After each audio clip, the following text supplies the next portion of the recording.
earlier on Friday, referee Ricardo de Burgos Bengoetxea and video assistant referee Pablo González Fuertes spoke about Madrid's usage of their official media channels, particularly their Real Madrid TV channel, criticising match officials, which left the former visibly emotional as he explained how it has impacted his personal life. Here's what the FIFA-listed and UEFA first category referee had to say in that press conference. Estamos centrando mucho los vídeos del Real Madrid Televisión. La verdad que es lo que más repercusión tiene, no te voy a decir que no. Te voy a contar situaciones que han pasado a compañeros míos y luego tú me das tu valoración porque quiero que me contestes. Cuando un hijo tuyo va al colegio y hay niños que le dicen que su padre es un ladrón y llega a casa llorando, eso es muy jodido. Lo que hago en mi caso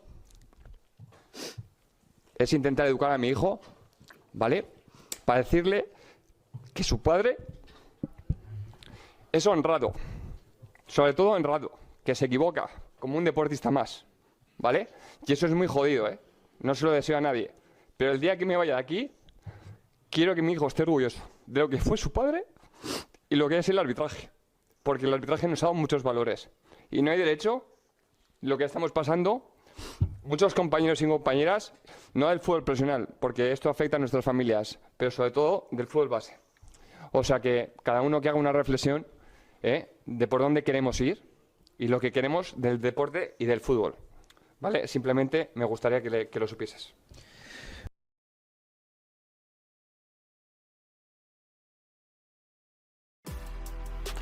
Obviously a very emotionally charged press conference there. As for Barcelona's manager Hansi Flick, he's making sure that his team focuses on the match and to avoid the outside noise to maintain the integrity of the game. Here he is speaking to the media in Seville. What should I say there? It's for me it's only sport. It's only a game. It's only football. Come on, this is our responsibility is to protect the players, to protect all the guys around from this situation. I think it's not nice because of course on the pitch there's some decisions. Maybe it's about emotion, but after the match it must be done. It must be done. So this is the most. You know, the fans, everyone wants to see the players, how they play, how they act, and of course we need the referees, and so we have to. I said it, I think, many months before. I said we have to take care about that because it's not fair play. So and not respect about them, and we have to take care. All the clubs, the coaches, but also the players. So. This is what we have to do. And the drama continued. Soon after that, the Spanish Federation put out a statement saying that Real Madrid will not attend their pre-Copa del Rey final press conference and training session in protest over the comments from the referee that we heard earlier.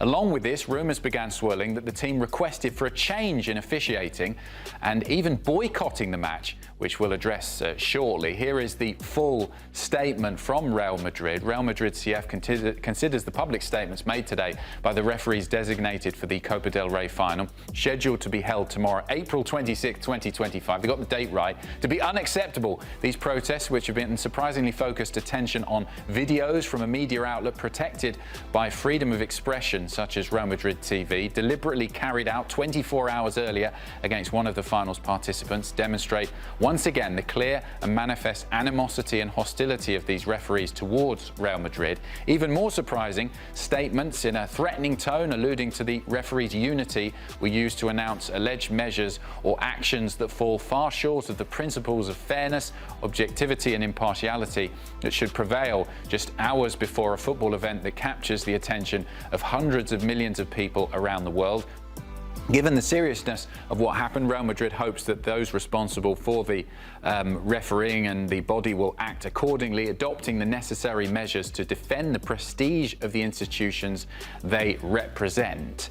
And then there was a continuing statement, and this is a second statement that the club put out in light of those rumours of Real Madrid potentially boycotting the final. Just about an hour after their first statement, another one came out saying that the team has never considered withdrawing from the final. They say our club understands stands that the unfortunate and inappropriate statements made by the referee designated for this match, made 24 hours before the final, cannot taint a sporting event of global significance that will be watched by hundreds of millions of people, and out of respect for all the fans who are planning to travel to Seville and all those who are already in the Andalusian capital, Real Madrid believes that the values of football must prevail, despite the hostility and animosity that have been manifested once again today against our club by the referees appointed for the final, making their feelings very, very clear. Let's get some more on this. We can bring in our Spanish football expert, Phil Kitromilides, who, from the lines around his eyes, I think it's been a long day, shall we say, but we're going to make it even longer.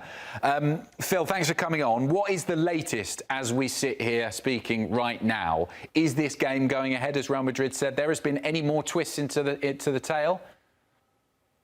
Yeah, no more twists to the tail. I thought I was going to have to summarise the whole story, but you did it brilliantly there. The timeline and the chronicling of what happened on a pretty wild and uniquely strange day in Spanish football. But there's always twists and turns off the pitch in Spanish football. So yeah, as things stand, there is going to be a game tomorrow, and it's quite funny to see Real Madrid saying, despite these rumours that suggested we were never going to play the game. Well, they were kind of put out by very well-placed journalists who have, let's say, very good contacts within the club. So these contacts, these journalists that were writing Real Madrid are considering not playing, where did they get that from?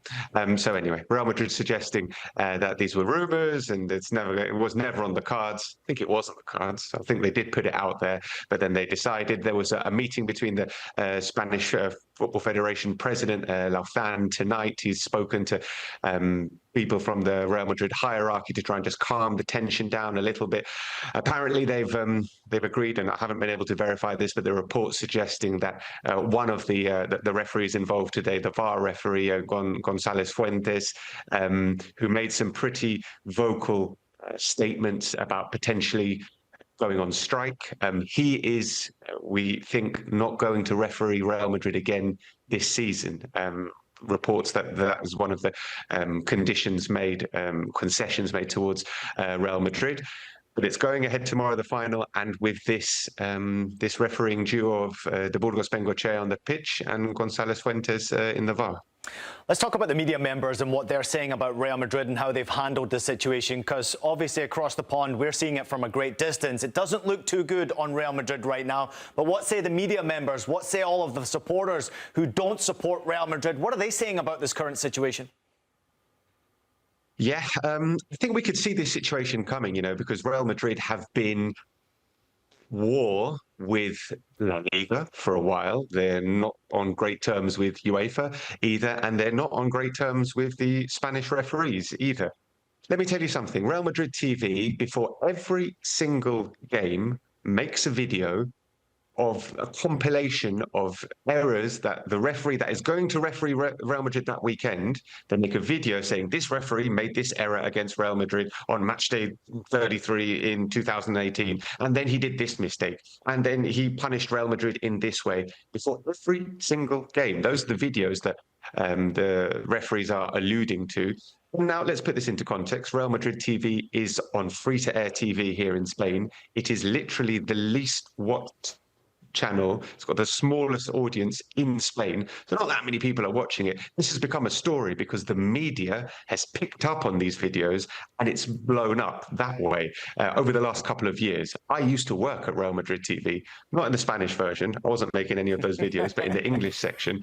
I want to make that abundantly clear, but in the English section. And this has been going on for a while. It's just that now the media has picked up that this happens every single week, and it's become a story in itself. And you could see there, you could see the Burgos Bengoetxea, it has affected the referees. Real Madrid argue, they think that there is a conspiracy against them. They think that the referees are acting unfairly towards them. And they point out, they say, well, look at this referee. Does he look like he's going to be impartial towards us tomorrow? That's what the people that I was speaking to connected to Real Madrid and Madridistas and Real Madrid TV were saying, does he look impartial to you? I don't think so. That's why they wanted him to be removed. But yeah, it's a situation that's been brewing for a while with these videos, with Real Madrid feeling that the refs are out to get them. Now, let me just mention one little word without going off on a tangent. Negreira. There is this case that is still being investigated, and this is something that Real Madrid fans do not want forgotten. For 17 years, Barcelona were making payments to the vice president of the Spanish referees technical committee. That is being investigated, why they were doing that. But Real Madrid fans and Real Madrid, the club, cannot get their heads around this has happened. That's still being investigated. So that has helped foment the idea amongst Real Madrid that the referees are against them. It's wild. And just, Phil, quickly, I know, and you've alluded to it there, a lot of finger pointing between the two clubs and all around Spanish football, but were you also a little bit surprised to hear from the referee? Because, me coming from English football, you never hear from a Premier League referee at all. Is that unprecedented? And do you think that potentially made it a little bit worse as well, that he was sat there giving this press conference? In the way that he did it, though, Phil, it's not necessarily just about speaking in front of the media. I want to hear from officials, but in the manner and bringing your family into this, I mean, this is serious, what he's saying. Yeah, maybe it does have more impact because we don't tend to hear from referees at all, do we? This does happen. There is traditionally a referees press conference before the Copa del Rey. It's something new that's been implemented. So it has happened before, but yeah, we don't really hear referees speak. And you could tell both him, de Burgos Bengoetxea, and González Fuentes, this had been building inside them. They were ready to let loose. They were ready to explain how they were feeling. So this is obviously something that's been getting inside of them. And not just them, they made reference to every single professional referee in Spain. This is something that they are united on. By the way, in the last few minutes, Atletico Madrid have put out a post on X saying that we need to stop the bullying of referees. So they're getting involved as well in the situation, taking advantage of this chaos. Phil, as always, thanks so much for your help kind of wading through all of these storylines for us, and get some sleep. It's going to be another busy day, I think, tomorrow, and you've got a game to look forward to as well. Thank you. Great stuff.